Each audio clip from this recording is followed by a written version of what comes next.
Bonjour les amis, j'espère que vous allez bien. Voilà une petite vidéo. Gardez tous vos plastiques pour le jardin. Je vais vous montrer ce que moi je fais. Ça peut vous faire des économies. Et c'est génial. Alors dans un premier temps, vous pouvez récupérer. C'est ça. Ça c'est tout bête. On y range les croissants, quand vous allez au supermarché, les croissants, les petits pains, etc. Et ça, c'est exactement la même chose que ça. Hein. C'est un contenant en plastique avec un couvercle en plastique. Il suffit juste de le lever, vous mettez vos contenants dedans, vous refermez, et voilà, vous avez une mini-serre. Deuxièmement, vous gardez vos pots de yaourt. Les pots de yaourt sont transparents, ça fait les contenants. Ça évite d'acheter des contenants comme ça. C'est exactement la même chose. Donc dedans, on met le terreau. Je vais vous montrer, on met le terreau. Je vais prendre vite fait un sac. On prend le terreau, naturellement. Voilà.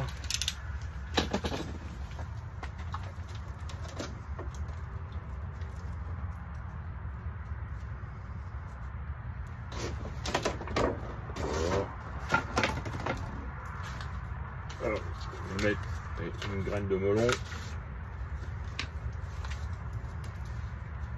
C'est pour vous montrer.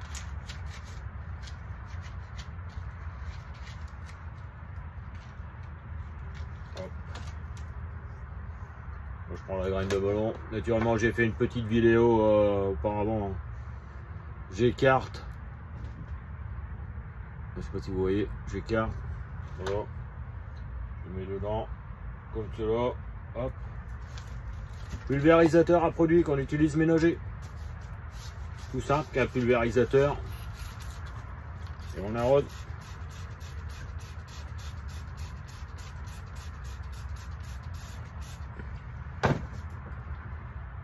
Voilà, un petit peu au-dessus.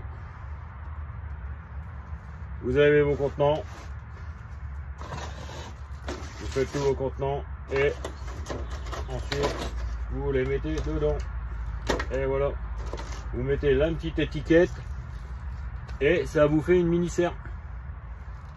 Vous pouvez quand même mettre pas mal. Hein. Si on prend les contenants, on met une, deux, bah, on va en mettre 9. Hein. On peut mettre 9 pots de yaourt. C'est quand même pas mal. Celui qui a un petit jardin ou un petit balcon, ça évite d'acheter des mini-serres. Bon, cela va pas encore trop cher.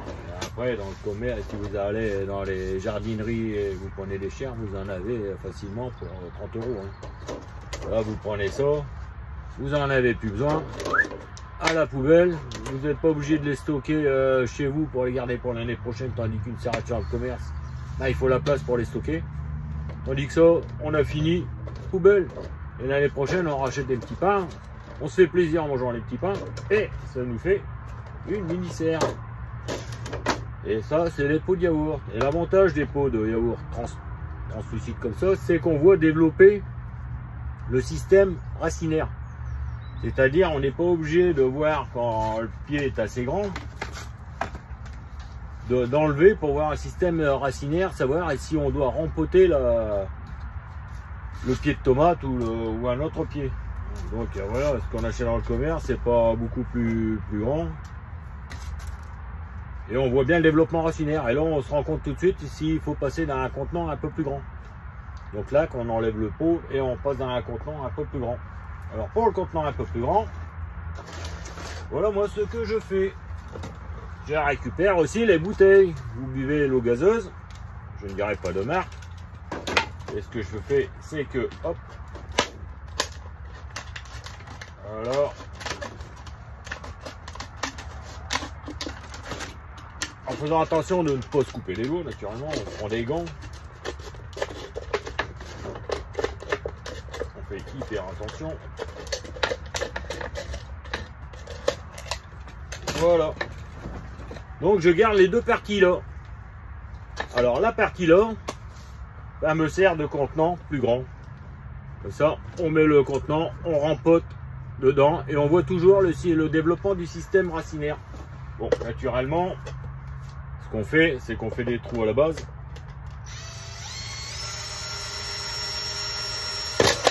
Voilà. Faut pas qu'il y ait un excès d'humidité, hein, au fond, parce que sinon ça va faire pourrir les plants. Voilà, bon, on prend un forêt comme ça ou à étager ou on prend un autre forêt.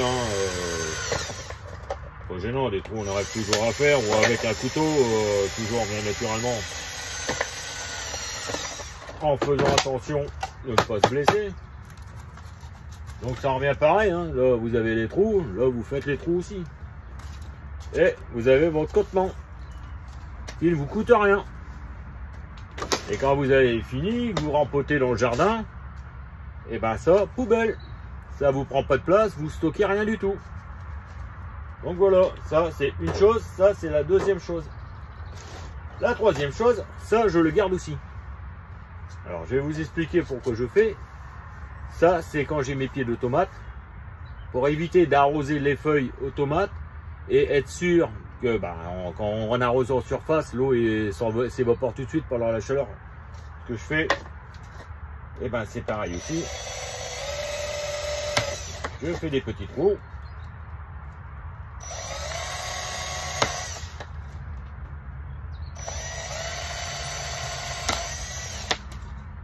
Voilà, et j'en fais un ici aussi, toujours en faisant attention de ne pas se blesser.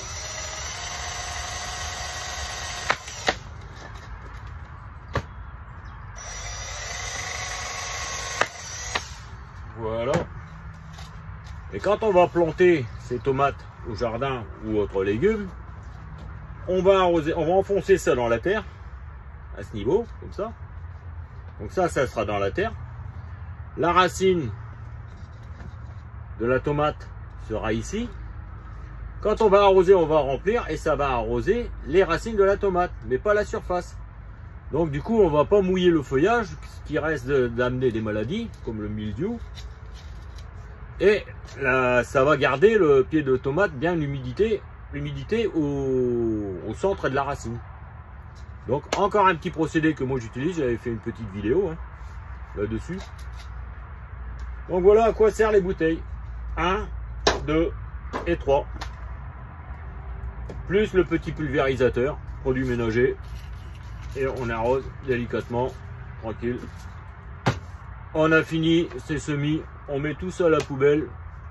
On n'est pas embarrassé à stocker tous les petits pots comme ça, parce que bon, ça mine de rien, quand on les achète, ça vaut quand même un peu d'argent, hein. Ça, si on prend une mini-serre comme ça, même si c'est dans des prix dérisoires, mais bon, on les garde, on les stocke. Donc il faut toujours un endroit pour les stocker. Il faut toujours que ça soit propre, parce que ça dépend si on les stocke à la maison ou si on a une dépendance pour pouvoir les faire. Mais ça évite ça, on en a plus d'un, hop, on jette et on remplace, on a toujours des neufs pour l'année suivante. Donc voilà, moi c'est ce que je fais ça, j'en ai un moment encore là, c'est celui de l'année dernière, qui était resté dans le jardin. Mais faut pas les bouteilles d'eau, hein. Les bouteilles d'eau, je vais vous expliquer pourquoi je prends pas les bouteilles d'eau, parce qu'ils sont nervurés.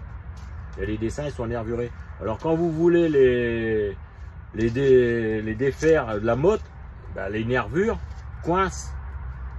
Donc c'est pas évident à déraciner. Soit on prend un couteau ou un cutter et on fait ça, ou soit comme ça, là le contenant il est lisse à l'intérieur. C'est simple, on fait ça et il va glisser tout seul. Donc évitez de prendre des bouteilles d'eau, hein, c'est le contract ou n'importe quoi, pour faire ça, parce qu'avec toutes les petites nervures qu'il y a dedans, ça va éviter que la motte glisse bien pour enlever la motte du contenant, pour pouvoir les repiquer. Et là vous risquez justement de soit casser la tige parce que vous allez forcer, ça va mal à venir, et voilà, tandis que là, on fait ça, ça s'en va, et tranquille. Donc voilà, c'était une petite vidéo que je voulais vous faire là-dessus. Je dis tiens, je vais vous faire partager mon procédé à moi. Ce qui est bien, ce qui est gain de place, économie parce que ça coûte à rien. Et puis on se fait plaisir à manger les petits pains et à boire de l'eau gazeuse. Donc voilà, j'espère que cette vidéo elle vous aura plu. Si ça vous a plu, un petit pouce. Et puis une prochaine vidéo. La prochaine vidéo, aujourd'hui, on est le vendredi 7 mars. C'est le jour racine. Donc vous pouvez mettre des melons, vous pouvez mettre des radis, et des navets. Donc voilà, à une prochaine vidéo. Merci.